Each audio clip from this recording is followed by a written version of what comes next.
by violence to hold talks to try to resolve the nation's bloody civil war. You know, here I can say that the word dialogue can be the key word in Egypt, in Tunisia, in Syria, in Mali, in anywhere but in different aspects. About al-Assad's regime, to what extent do you think that dialogue can be applied, or it can be beneficial, or it can reach any solution with a regime like that, who was all the time thinking in a very stubborn way that this chair is more important than the lives of thousands and maybe millions of people? Maybe, as you said, it's different between each country and another. But concerning Syria itself, there is a serious problem that any solution that might be acceptable in the street is including the departure of al-Assad. I can say that only departure? Some people are speaking about much extremist demands, but at least the departure of al-Assad from ruling, getting out of Syria, getting out from power. This is the starting point. And the serious problem is that the regime in Syria still is not convinced that this is the starting of the dialogue. So any dialogue without the understanding of the regime that the departure is the first step, it will be just a wasting of time. This is the serious problem. And the people in the streets will never accept to cooperate with an opposition which is not starting from this. Even we in Egypt, when we had our revolution, which was 1 million times more peaceful than the Syrian revolution. No, it was peaceful. Yeah. Regarding Syria, it was peaceful. The 18 days were just a lesson to all people around the world how a peaceful revolution can be. Exactly. Even in our revolution, in a certain stage, we were not convinced to negotiate. We believe that the negotiations start after the decision that you will depart. Yeah. If you depart, we will negotiate. And this is the problem about Syria. Maybe this is because of a much complicated international war game. This is the problem about Syria, that many international players are in the game. And I guess the solution about Syria will not start, unfortunately, it will not start in Syria. It will start outside Syria. Do you mean that an external here, I mean foreign or Arabic, interference or intervention into Syria is going to be the only solution far from the diplomatic ways, or it's going to be also through diplomatic ways? The intervention is not only with military pieces. The intervention can be with many other tools. At least to stop the support to the regime in Syria is a kind of an important step for this. No one can deny that the Syrian regime is continuing to be alive with the Iranian support. This is something Chinese and Russian. Everyone knows, and Chinese and Russian. Yeah. So the solution of this is not really starting now in Syria. The Syrian regime is surviving because of this assistance. Maybe if this assistance began to stop, then things will really change. And my own belief is that the international powers can really use their cards to achieve this. But how? The negotiations and the benefits between the United States and Europe and China and Russia are much more complicated than the Syrian system. Maybe if the United States really want Russia to stop their support to Syria, they can use many cards to achieve this. But the most serious problem about Syria is the uncertainty. I think the most serious problem about Syria is Bashar al-Assad. Bashar al-Assad thinking all the time that being there is his safety and security, and he is going to be always safe and secure whenever he is still the president of Syria. But whenever he is out of the chair of presidency, he is going to face charges of crimes against humanity, of being having cases raised against him even in the ICC, of the people who are going to do so and so, of even fearing that he is going to face the fate of Muammar al-Gaddafi, for instance. We are hearing many rumors that concrete offers came from United States to Russia about providing an asylum for Mr. al-Assad in order to end this. But the problem is that he is really not thinking in the way we are thinking with. Yeah. He is thinking that he is a hero and he is saving his Alawi. I'm not speaking in this way, but he is thinking that he is leading some people against other people who are against the country. This is the way he is thinking with. But I can assure that we can be sure that if China and Russia cut the support to him, things will go different. And we can also be sure that if Europe and the United States want to take a more serious position with China and with Russia, things can go in a different way. Moving to Iran. Moving to Iran, from the New York Times, we read, Iran's supreme leader rejects direct talks with the United States. Iran's supreme leader Ayatollah Ali Khamenei rejected any idea of bilateral talks with the United States on Thursday in a speech in which he scoffed at Iranian officials who might consider such negotiations.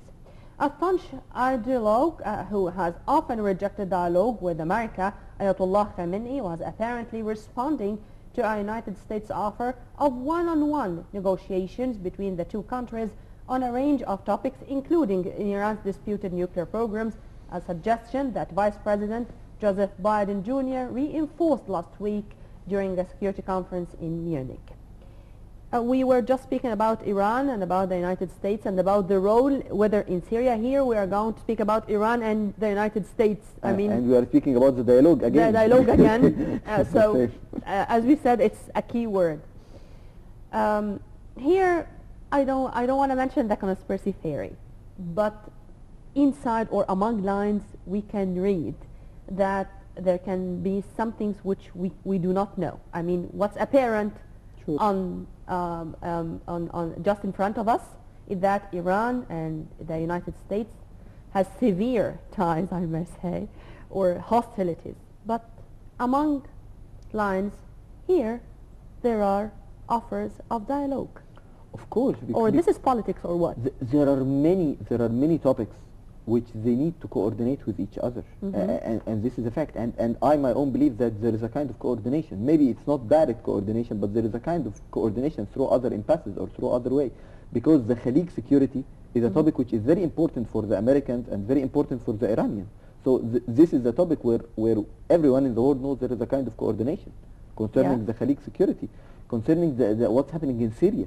This is a topic. There must be messages between the two sides on this. Meaning that for the best interest of each country, they can negotiate and they can agree on a one stance against Syria or with Syria? Not exactly, but maybe a certain rule. There are rules for. Of course, it's a war, but even the war had some agreements, deals. That if you use chemical weapons, then we will go serious. So do not use chemical weapons, or we will go serious about it.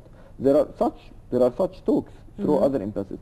But if we achieve a kind of a direct talks between the United States and Iran, then we are in front of a new shape for the area. We all know that what is between the United States and Iran now is very serious.